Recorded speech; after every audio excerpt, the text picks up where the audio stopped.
во Законодавниот дом во тек е седница на која пред претенисите е ставена интерпелацијата за министерот за внатрешни работи Панче Тошковски. Власта и опозицијата и очекувано упатија меѓусебни обвинувања, особено за трагедијата во Окочани. Во собранието е Јана Јосифовска. Јана, како тече досегашната расправа?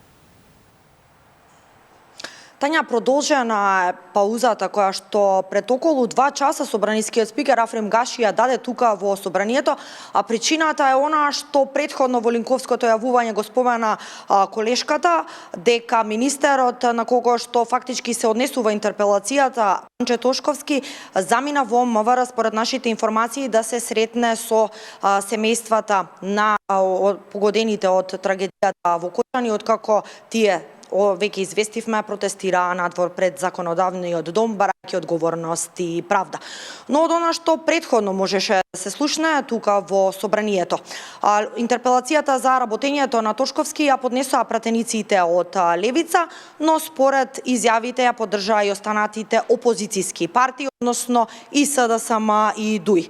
Левица во своето образложение има повеќе замерки за работењето на Тошковски, го критикуваат и бараат одговорност за несовесно, нестручно и непрофесионално работење, како што велат, и за ужасната трагедија во Окочани, но и за повеќе други случаи кои според нив немаат правна разрешница, а се случиле додека тој бил министер.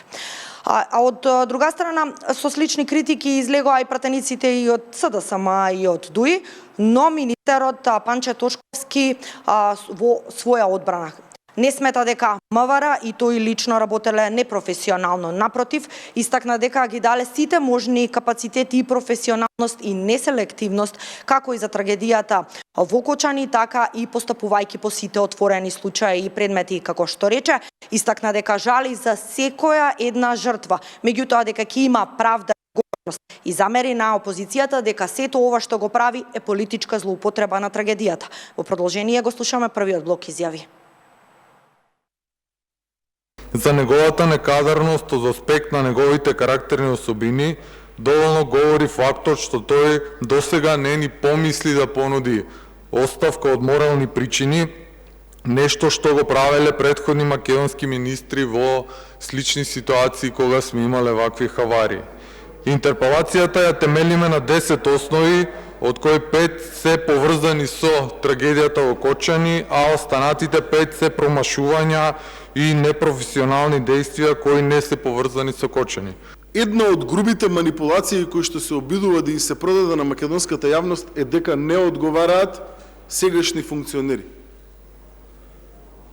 Но факт е дека беше уапсен по наредба на јавен обвинител актуелен градоначалник, факт е дека беше уапсен по наредба на јавен обвинител и се уште е на издржување на мерка притвор актуелен министер, факт е дека беше уапсен актуелен директор на дирекција за заштита и спасување, факт е дека беше уапсен актуелен командир на полициска станица.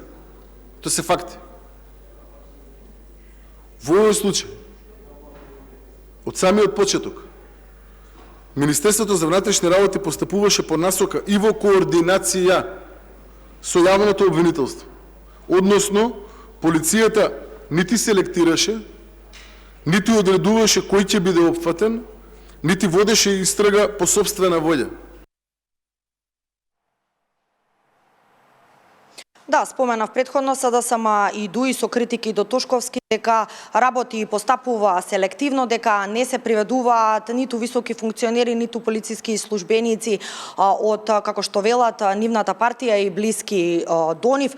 Исто така, од ДУИ уште еднаш од собраниската говорница побараа правда за Крешник Бектеши. Според нив, уште еднаш посочија дека тој неоправдано е во притвор заради сметаат дека е политичка одмазда. Од друга страна, пратениците од ВМРО ДПМН во одбрана на Тошковски велат дека опозицијата прави политички злоупотреби на трагедијата, но и на многу други случаи и дека сега е време за обединување. Го слушаме и овој блок изјави.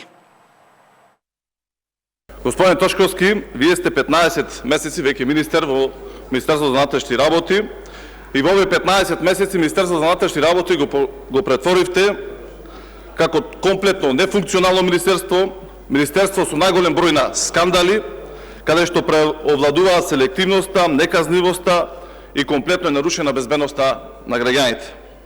Глас за интерпелација на министерот Панче Тошковски не е прашање на политика, туку е прашање дали ќе ни ја биде државата, дали ќе има правда, безбедност и сигурност. Тотално контрадикторни, тотално сте во хаос, а знам дека најголема кај вас е паниката. Затоа што знаете дека Панче Тошковски нема да скрие ниту еден криминал. Панче Тошковски само што започна во расчистувањето на криминалите. За да ја покриете вашата одговорност, со вашите дејства придонесовте и за криза на правдата.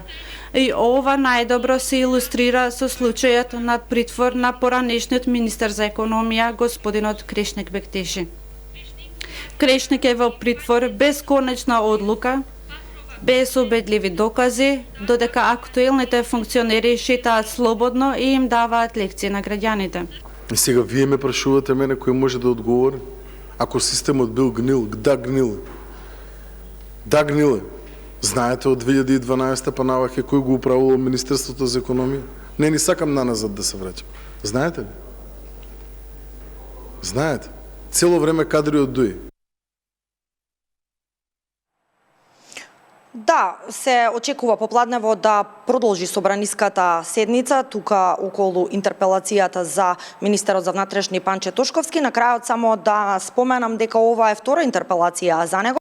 Во јануари годинава беше поднесена една заедно со уште четворица други владини министри од Европскиот фронт предводен од ДУИ, но тие беа безуспешни, односно не помина.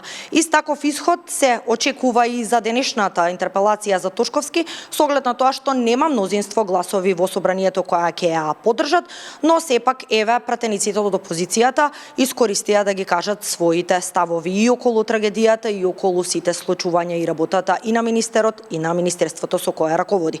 Секако ги следиме од блиску сите случувања, повеќе детали во вестите во 18. Јана, ти благодарам за сите информации од таму.